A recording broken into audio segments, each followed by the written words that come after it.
Crime Curious is a true crime podcast that takes an in-depth look into real cases through the lens of a trained investigator and former prosecutor turned judge. If you are sensitive to expletives, anatomical descriptions, and accurate descriptions of crime scenes, this podcast may not be suitable for you.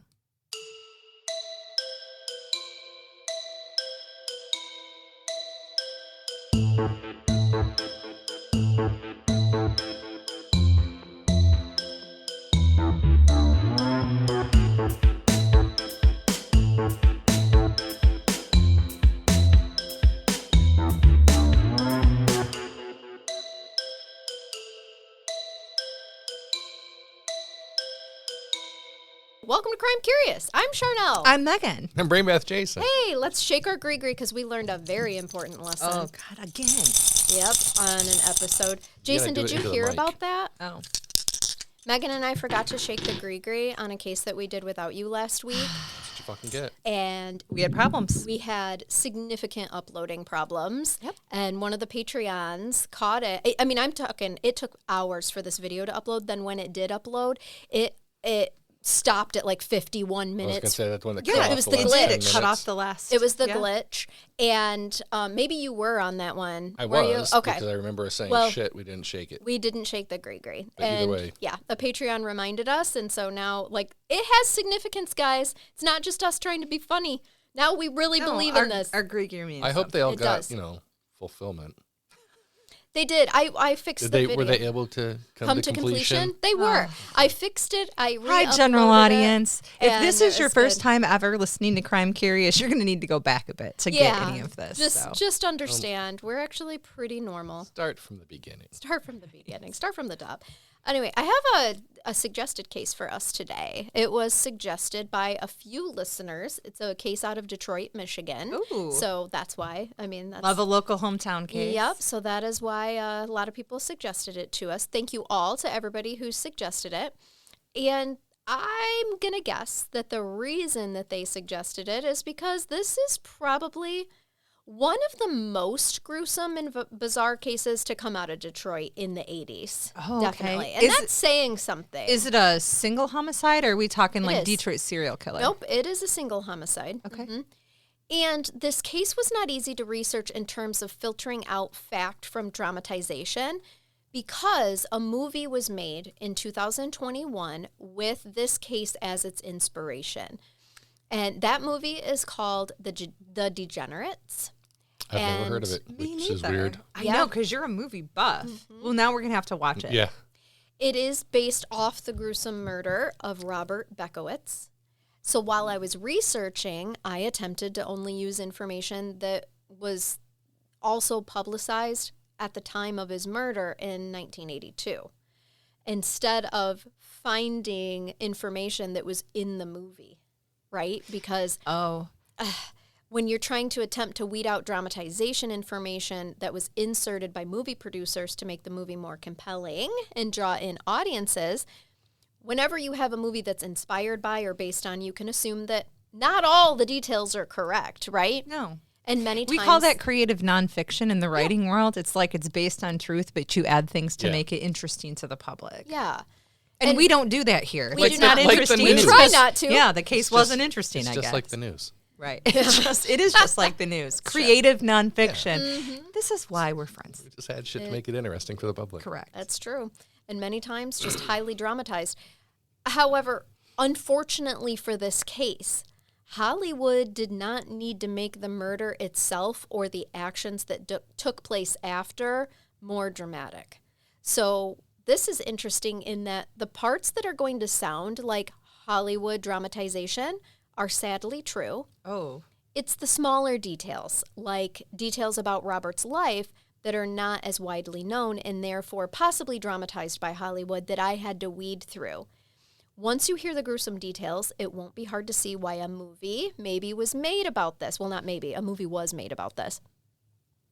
And I'm not going to sit here and pretend that I was able to find all of the verifiable information about Robert's life leading up to his murder. I didn't speak to his family, and you'll understand why in a second. And in 1982, the media was so caught up in the horrific details of how Robert was murdered that in my opinion, they missed humanizing him by giving more details of his life, making that public. We see it. So no victim's perfect. We see this all the time. Yeah. And sometimes we have victims who are just damn right not likable. Yeah. But yeah. nobody deserves to be murdered. And I know that Jason might disagree with me in certain cases where you have like really bad people and some of that vigilante justice thing. But that's my opinion on it, is that we don't get to take the law into our own hands. So whether this was the perfect victim or not, his story deserves to be told. It does. And what happened to him was absolutely horrific. What I do know about him was that he was born October 5th, 1948, and he grew up in an orphanage with his brother Gerald. And at the time of his murder, Robert was 33 years old. So that's why I did not talk to family. That's why we don't have a whole lot of other information. But I know he has a brother, Gerald, and I know that he, who perhaps if he's still living, maybe he would have been willing to reach out and talk to us, but trying to figure out how to get a hold of that was very difficult, because there's just not a whole lot. Besides the fact that he grew up in an orphanage, he was a biker. We know that. He had a girlfriend, 21-year-old Janine Clark, who went by Charlie. Oh. I love it when girls are Charlie. I know. I was supposed to be a female Charlie. I know. And it's my one true regret. Instead, you were Chucky. That I had no control over. Charnell got shortened to Chucky somehow instead of Charnell. Instead of Charlie. I know. His neighbors said that he would talk about how he was beaten in the orphanage and described him as a troubled man. Rightfully so. He grew up in a orphanage in the late 40s and 50s. Institutionalized care for children in that time frame did not lead to good things for most of those kids. No, it's absolutely no surprise that he had demons, right? It's suspected that he would participate in the use of hard drugs, and as we know, like attracts like. And so some of the people that Robert surrounded himself with had a moral compass that didn't exactly point north. Robert considered 37-year-old James Glover to be his best friend. James would occasionally use meth and was disabled due to a spinal cord injury. He was unable to walk without the assistance of a cane. James was also having an affair with Robert's girlfriend, Janine Clark. Ooh. Little Charlie Clark was 21 years old. He was a bad friend. No, right. That affair had been going on for a long time, and it really seems that the two of them were just tired of hiding their relationship. What happens next will be argued in court as a spontaneous act, but I personally think it took planning to execute, and it certainly took complacency and willingness to participate, something that will also be disputed in court. So I'm going to take you to July 17th, 1982. Robert Beckowitz sat on the couch in his Detroit, Michigan apartment watching the show Benny Hill. Oh, God, okay. Yeah, taking us back here. This was a year before I was born. And he was sitting with his girlfriend and his best friend. Nothing out of the ordinary. It was a hot summer evening, and James Glover, he's the one with the cane, the best friend, excused himself from the room, crutching along with his cane. I don't say that to make fun of the fact that he's disabled. I say that to help paint the picture of the reality of the situation, because this will be argued in court later. Oh. James decided to take one of Robert's guns from the safe, a .45 caliber handgun. Did someone find out about the affair? No, I don't have information that Robert knew. Just wondered if that was why he was going for a gun. Oh, no. He just simply goes and grabs the gun. There's no fight. They were just sitting there watching Benny Hill. And it was a cop sketch. He has the gun in one hand, the cane in the other, and he comes back into the living room, and he walks up behind Robert and fires one shot directly into the back of his head while he was watching TV sitting next to his girlfriend. Okay. He just executed his best friend. But I feel like he knew something was up. Perhaps. Wanted him out of the picture. Well, I'm going to tell you, a motive is never released. We don't know, and that's so they're assuming that no one knew that he didn't know, that no one knew about this affair? Because this is a weird little love triangle. It is very odd. It is definitely very odd. There's a lot of meth used, and what follows can only be described as a 3-day drug-fueled splurge of depravity. Oh, with our victim being dead.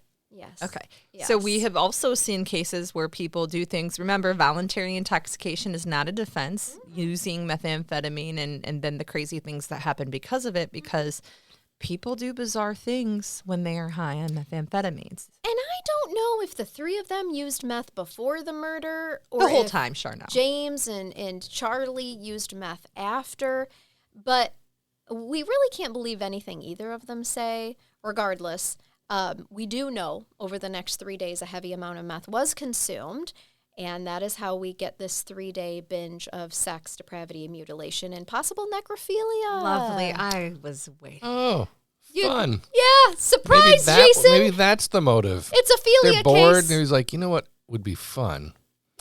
If we kill your boyfriend and have sex with him. My best friend. If we kill my best friend. Yeah. By the way. He probably wouldn't be into it if he's alive. So I should shoot him in the head. So then we can have sex. Then we'll with make him. him complacent one way Whatever or the motive is. Then he can't say no. Whether it's drugs, some type of depraved act, or that they, needed to get rid of the other person to continue the relationship with the girl, there's still nothing justifiable here that we're going to hear in this case. Not at all. Not even a little bit. Okay. Right after shooting him point blank in the head, James then stabs Robert upwards of 83 times. For someone who's disabled with a spinal injury, this sure does take a lot of effort, don't you think, guys? Yeah. Well, stabbings are violent. They require, especially that many times, a lot of like strength. you get tired, you got to switch to your non-dominant arm. Right. So you assume. I mean, yeah.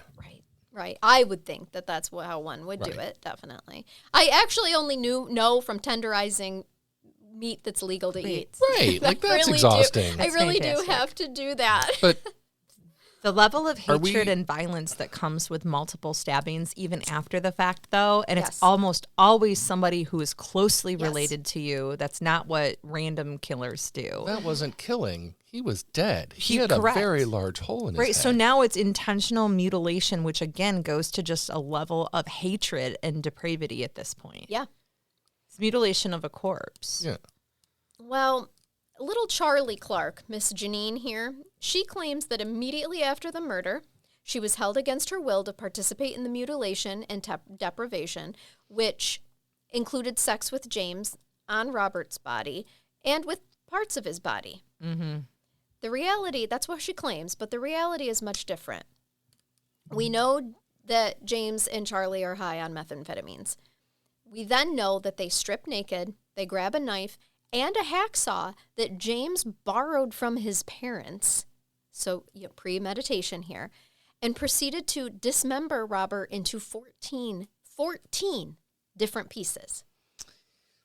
And a little trigger alert, because I've got some specifics that you're not going to, it's just, some people might not like. I was just doing the division in my head and trying to come up with 14 pieces. This is like It'll make sense in a minute This after is my like trigger what alert. Taylor Schabusiness did in Wisconsin to her boyfriend when mom found his severed head and penis in the bucket at the bottom of the steps. That's right. She had sex with him. She engaged in necrophilia for days, mutilated him, cut him into pieces, and left some parts of him, the parts she couldn't get out of the house. Yeah, she did not mind Schabusiness. Also tried to use voluntary intoxication, the fact that they were on a methamphetamine binge, as a defense. Yep. What precedes you were doing the math, right? The 14 different pieces here. Mm-hmm. Well, there's parts that I'll tell you about that you're not thinking of, I'm sure. But they chopped off his penis, his head, his limbs, his hands and feet individually. Most disturbing of all is that they paused to pose and take photos of themselves and the body, which is how we know that they stripped down naked, because they're naked in the photos. So they're having a Polaroid party. They with sure their are. Dismembered body. Yeah. Naked. Yep. They took a picture. They did glamour shots. Yes. With their deceased best friend who they murdered. And there was no photoshopping in 82. And remember, she's being held against her will. Well, no, she's not, ma'am. Not based off what you just told me, she's not. Oh, yes, you're right. I want to prosecute that case. Uh-huh. Oh, they posed the pieces of his body in various ways and took photos of those too. And this is gross and just horrific, but this included putting like his toes in his mouth, his middle finger up his nose, his penis in his mouth and hands, and they took pictures of it. A few sources say that both of them had sex on top of Robert's body. Some even say that they used his body parts in their sex acts. How they had sex using the body parts is not explained in the news stories. I can assume. Yep.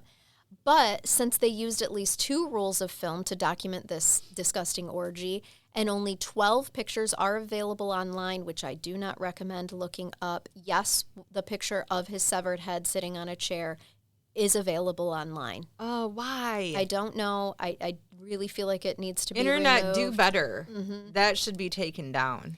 And I'm sure that the question of how they were having sex, if they were on the body or with the body, that question is probably answered in the photos that aren't allowed to be released. And I don't want to see those either. Nope. The photos are a huge point of argument in the later trial because of the fact that Charlie claims she was held against her will. Yeah, those are really prejudicial to her defense. They sure are. In the photos, there is argument that she appears to be really enjoying herself. Now, can we determine a person's true inner feelings from a photo where they claim to have been forced to look like they were having a good time? I don't know. That's possibly, and she also tries to use the defense of being, high on meth. I just feel like... That's more likely. Yes, she's high on meth. I don't think she was forced for anything. And I have more information about how much we know she wasn't forced. But it plays a part here in the trial, you guys.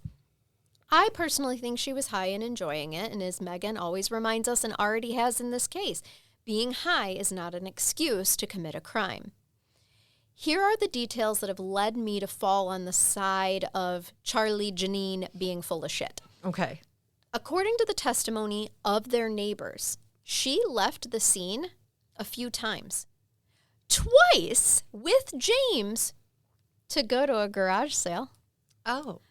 They went to a yard sale because a good junk sale waits for no one, not even murder and necrophilia. It shows an opportunity for her to have got away from the situation, right? Not only that, she left the house with James and without him. She went at least twice alone, once to buy more film. To buy more film? She could have left. She's like, he's expecting me to come back. This is not good for her defense. It's not a great defense, right? No, not right there, because there was an opportunity to go to the police and tell them what happened. And right. I've been kidnapped. She always returned. In fact, she was heard screaming and banging on the door for a long time once she found herself locked out of the house at 3:45 a.m. So neighbors are going to remember this, right? Because it's 3:45 a.m. This woman is screaming, banging on the door to be let in. These are solid witnesses. Film. Yeah.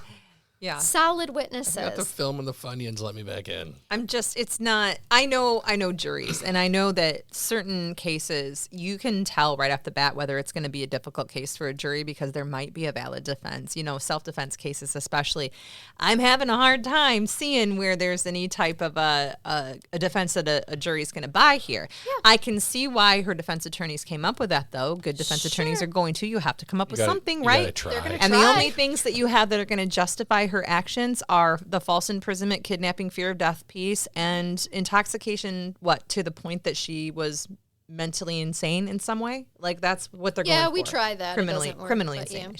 The other thing is, keep in mind, James had a cane, not superpowers.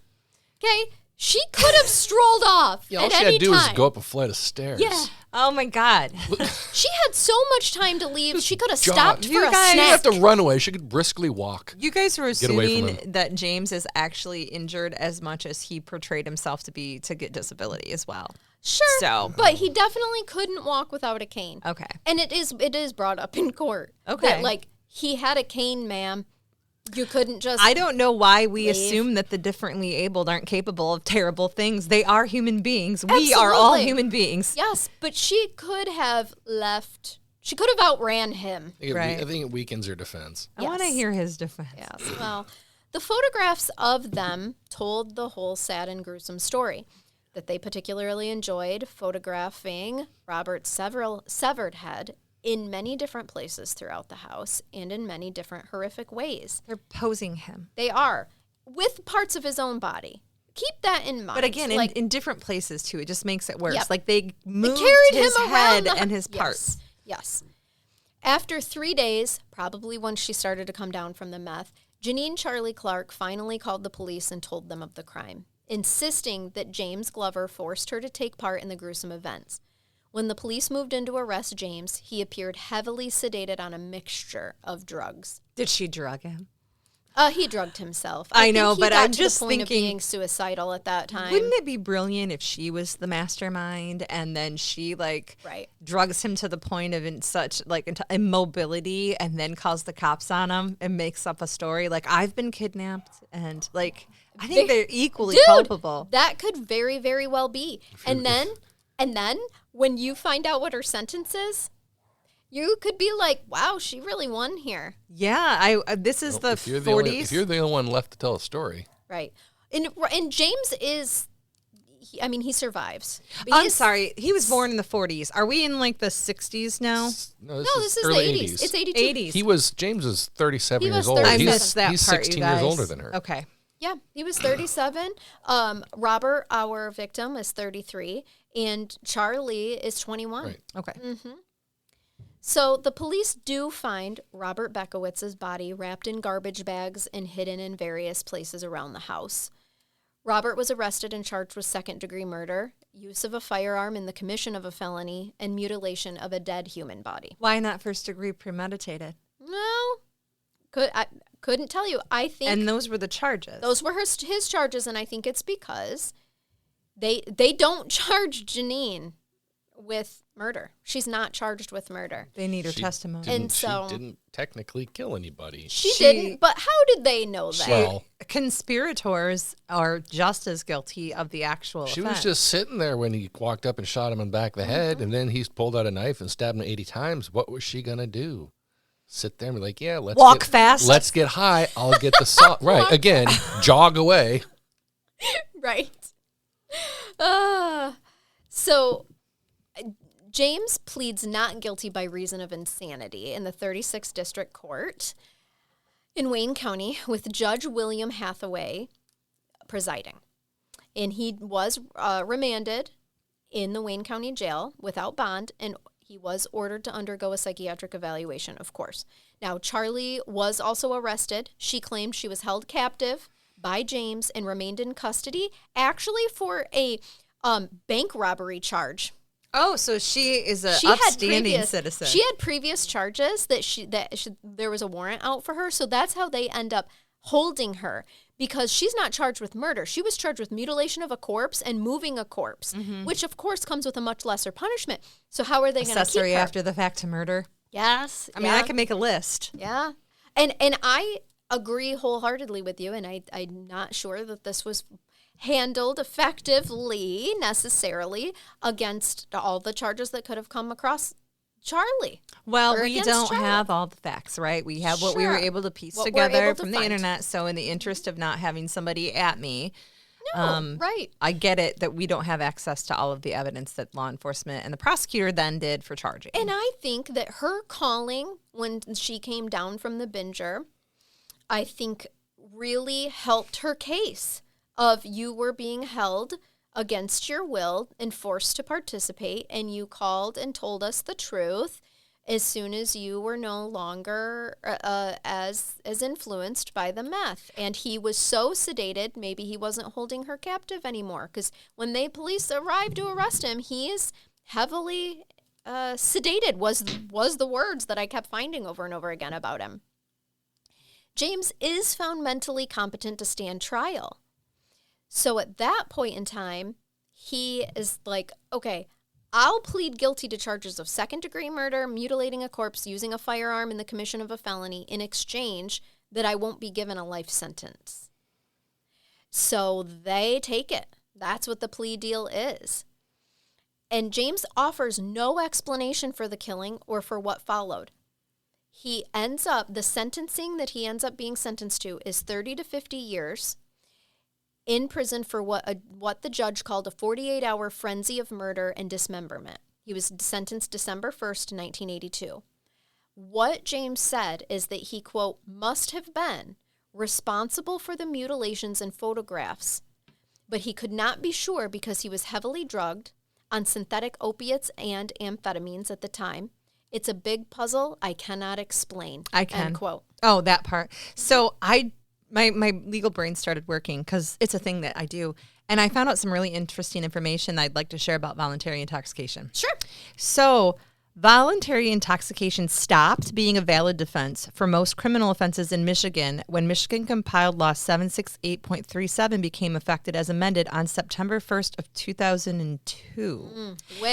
Here's some case law background, though. Prior to 2002, Michigan case law, like the infamous People versus Langworthy, which was a 1982 case, had already begun limiting the defense, holding that it was not available for general intent crimes, although the defense remained available for specific intent crimes until the 2002 statutory change.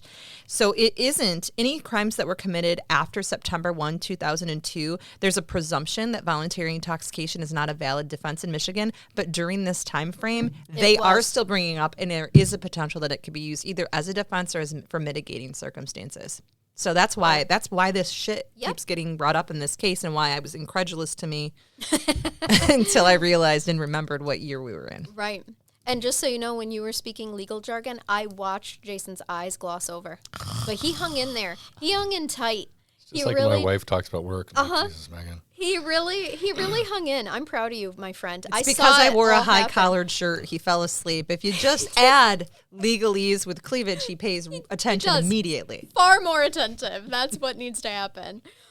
We also would probably get more subscribers for our video episodes. But I'm sorry. Just not our Last bag. week was an accident, I can assure you.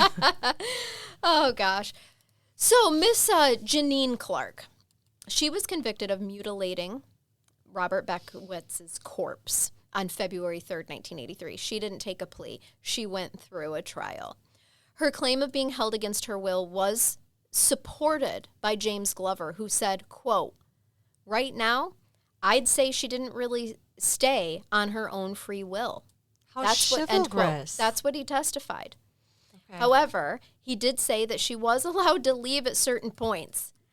I mean, truly for him, he's like, I don't know, man. I was so fucked up. I might have been holding her against her will. At some point. Held her against her will, but she could leave. But she could leave. Yeah. You're not the sharpest crayon in the box. Or however that goes. Colorful crayon. What is it? Brightest. Sharpest tool, brightest sharpest crayon. Knife in the drawer. Yeah. What? You get the point. Brightest bulb in the box. Yeah, we just not firing on all cylinders here, guys. There we go. All the euphemisms. All the euphemisms. Nailed it. So that testimony, I think helped, but also maybe didn't. If you're the jury, well, it helped her. If you're like, yeah, I would say right now she probably was held against her will, but she also was allowed to leave at certain points, to go get more film and for the disgusting photo shoot we were doing. I just know that are we ever going to get to a point where they could ever explain why they did what they did after, because they're totally relying on I was fucked up. It was meth, right? That is their motive. That is all. So that's all that ever comes out of that. I mean, I've talked to a lot of people who've done meth. Yeah. None of them are like, what I felt like doing was murdering my friend and cutting him up in pieces and getting naked with it. He means for our job, just so you guys know. Yeah. Not in I don't social have circles. Previous experiences career-wise. You can go into a psychosis from severe drug use, methamphetamine use. In fact, our mental health unit, I would get people all the time when I was at the prosecutor's office. I would come up to prosecute an involuntary hospitalization. And the doctor, the psychiatrist would often say, well, he's crazy. Is that your official diagnosis? Yeah, he's crazy because he's been using meth for so long that he's literally in a meth-induced psychosis. As soon as I have him clean long enough, he's going to be fine and he'll be able to be released. Acting irrational and hearing or seeing shit is one thing. Hallucinations can be a real thing with drug use. On drug use, yeah. I mean, if this was like bath salts. This is 1980s. Remember meth. that dude that ran Okay. through the plate glass window on You guys, bath salts? That's bad shit, In guys. the 80s, depending on, in Detroit, it's possible you're getting Mexican drug cartel meth, but most likely not, because we have a lot of that now. I don't think anybody's making any clean crystal at this point in time there. I think they're doing like anhydrous style red pea method under your sink methamphetamine. And it's if you think you're going to go crazy if you go eat a box of Chore Boy, you probably will. Like, it's not good for you. I mean, the last time I did it, it was pretty Right. bad. Every time I scrub my sink and think to myself, I'm going to eat this powdered comet. Right, right. No, it's This not. smells like a good time. Why don't I ingest I do it? love the smell of bleach, I have to be honest. I love walking into a house and it smells like bleach. I like to I get please off. I no- get off on bus exhaust. Oh, I do mean- I like diesel. Yeah. Do you like Smells these? I good. don't. I love that. But I like the smell of a super clean house having used Oh, like, me too. bleach Yeah. specifically. Prefer lemon Mr. Clean, but bleach will do too. Well, yeah. We can Anyway. talk about this later. Let We me tell can. you about Prosecutor Thomas Bannon. Am I going to like Thomas? Yeah, he said the photographs proved that Janine Clark enthusiastically joined in on the mutilation. Agreed, Thomas. He said, no, quote, no one is going to know all of what happened, but those photographs are graphic evidence of some things that did happen. Look at her face in the photographs. Do you see fear, revulsion, disgust? You're not going to find those things because they don't exist.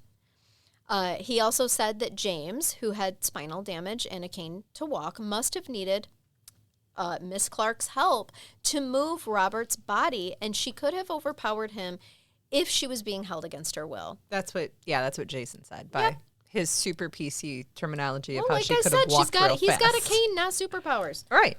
It's true. Do we know how the prosecution came about these pictures? They Oh, found they were them in the out. house. They did a search warrant. They were in the Oh, house They was like, hey, we should With check this his- camera. And with Yeah. his body. Can Oh, you that's imagine the tech guy who's looking through that film? also Pre-cell phones, anytime you saw loose film or a Polaroid camera or one of those instant cameras with the film, so you knew there was going to be something juicy on it. Kind of like not putting the VHS tape in and press and play from your parents' bedroom, okay? These are all, this is what we call evidence, and those are all going to get taken in a search warrant and processed. Yep, and they The were. good old days, really, in terms of evidence. And truly, I don't know if that was part of Janine's confession when she called to Well, that's say. what I was saying. She's I like, by don't- the way, check the film. Yeah, I don't know. Oh, yeah. But regardless, they definitely retrieved it from the home. Janine was sentenced 6 to 10 years for mutilating Robert's body. That's disgusting. She was out in 6. I'm disgusted. I understand icky. why. I don't think that there's any issue with how the judiciary handled that because that was the plea that they had no choice but to I just accept. feel like a sentencing should be more severe for that act. It does seem like a really horrific. I mean, it But is a we are- horrific act. we are limited in sentencing. Yeah. And this is actually kind of, I think, pre-sentencing guidelines. So it's like you can face up to a certain amount of time in prison. And when they only charge you with a certain thing, I mean, if she was charged with accessory after the fact after murder or second degree herself, which I think she probably should have been based off of this information, Most but definitely. the judiciary doesn't get to choose how she was charged. They just accept the plea and then act within their sentencing Oh, I means. get it. I'm just saying, I think And she didn't. there should be a plead. higher sentencing for cutting up a body. Yeah. Yeah. However, limited prison space. You guys So- have to remember that the legislative intent of those statutes wasn't for this type of a situation, but that's what fit it. Mm-hmm. Those are for situations that existed way early on with like grave robbers, right? Yeah. So or dead body disposal. And so you would have people who would have a family member die in their home and they'd want to bury them out in the backyard, okay? And you can't do that. We have laws to prevent that, and an improper burial or moving a corpse is one of the things that was put in place. I don't think they were ever intended for a homicidal maniac who cut somebody up in their house and moving them from room to room and dismembering them was what the legislative intent was behind those. Because, like you said, she should have also been charged with murder. Agreed. She should have been charged with the same degree of murder of him. They both Yes. should have been charged with some type of conspiracy. I think they should have been charged with first degree premeditated, but I am not that prosecutor. I was not around in 1982 other than to ask to watch the Smurfs Right. and for someone to make me my cereal. So I don't I can't be. I literally was still with my dad and my mom. I can't be super half judgmental. of me was with dad, half was with mom. I couldn't help hearing. And I would have to do my own research to know whether or not I feel like open murder statute still could have been an option in Michigan at that time, which if it was, would have been preferable because if you charge with open murder, you can let the jury decide the degree.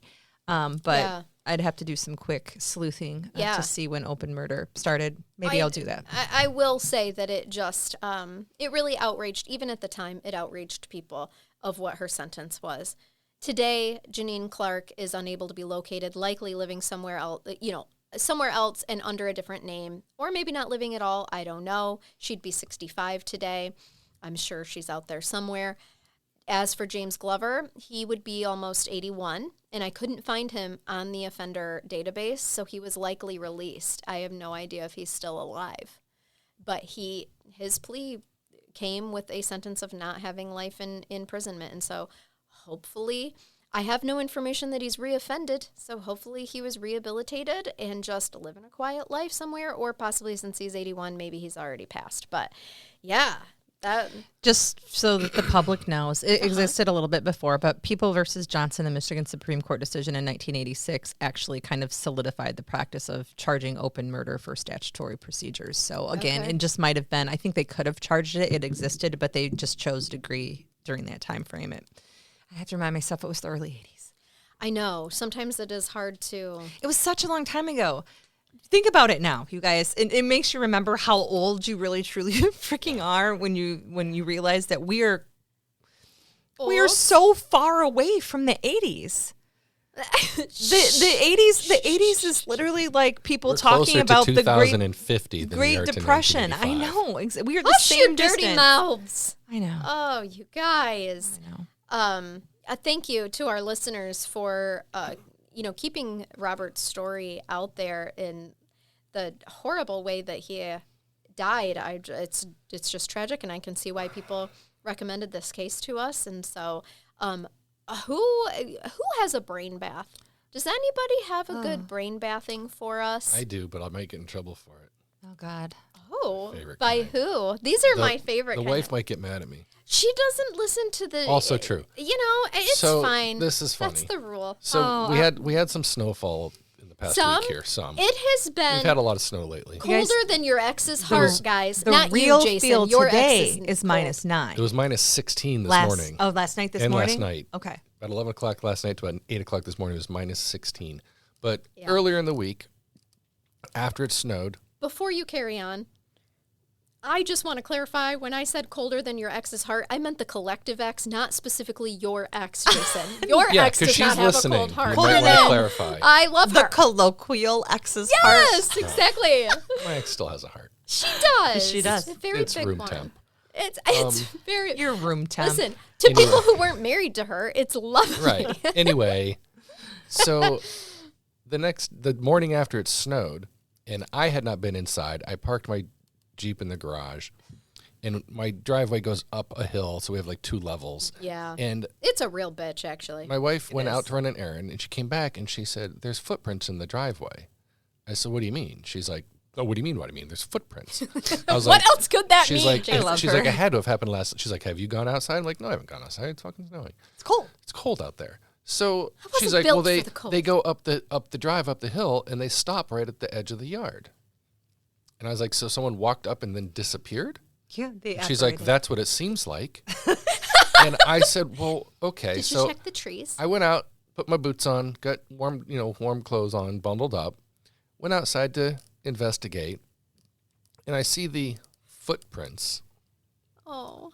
And I'm following them up, and I'm looking at them, and it had happened since it started snowing, but there was a little bit of snow over top of them, but they were still there. Oh, sure. Okay.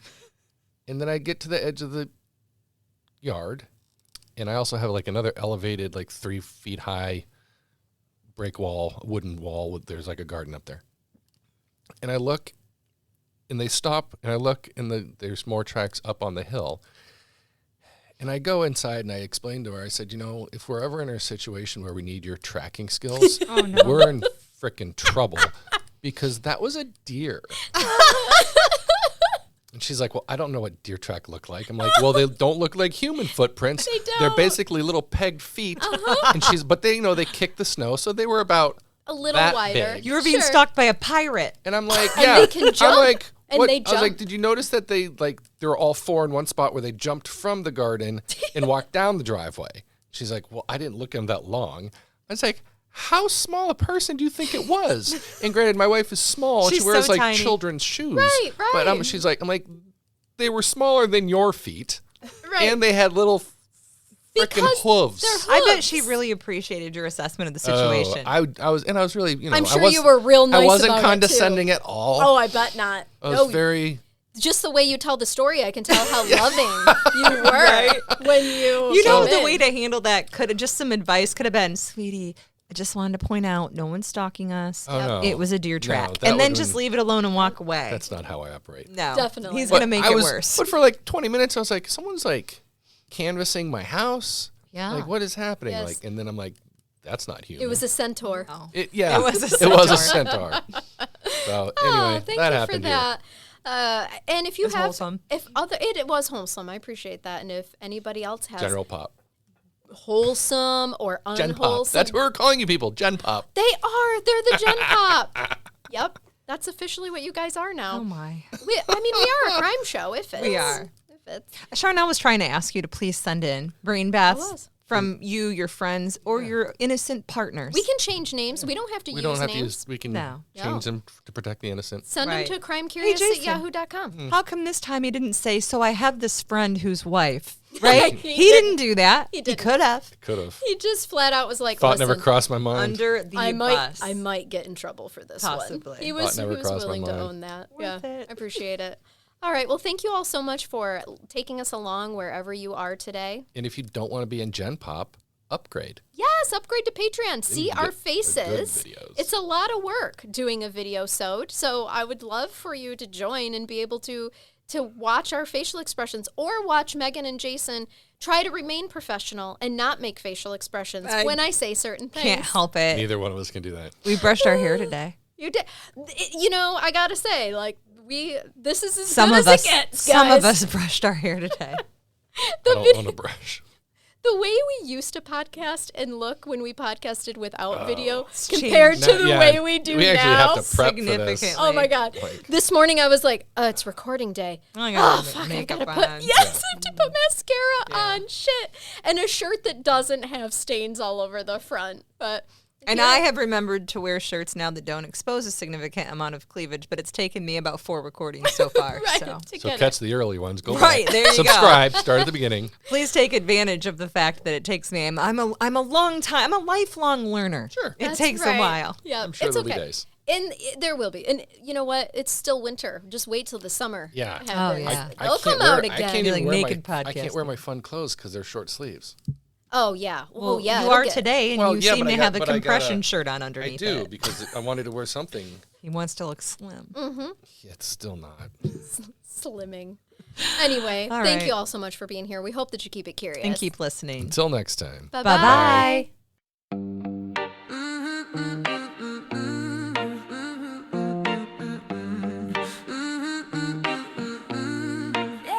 Yeah, used to chase the tears in a different kind of grind, helping little ones leaving our old selves behind. Charnell, Jason, Megan, a trio strong and true, but the system wore us out, needed something fresh and new. So we flipped the script, found the mic and the beat. From deep investigations to stories bittersweet. Prosecutor, the judge, that's Megan on the mic. Charnell digs the dirt, makes sure the facts are right. Crime curious, yeah, that's the name we claim. Shaking our grief, fanning the curious flame. From global listeners to the brain bag we provide. Keep it curious, keep listening with nowhere to hide.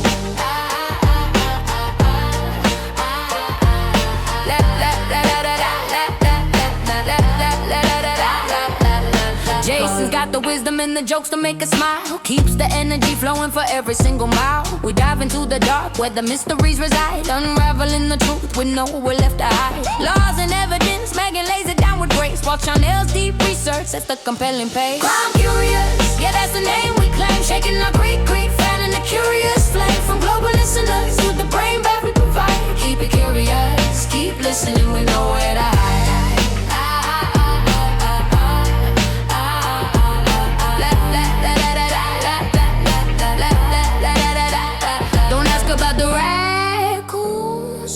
we just keep. But every week we're digging secrets buried deep. For every mind that wonders, for every soul that seeks, we're here to break it down in our Crime Curious Speaks. Crime Curious, yeah, that's the name.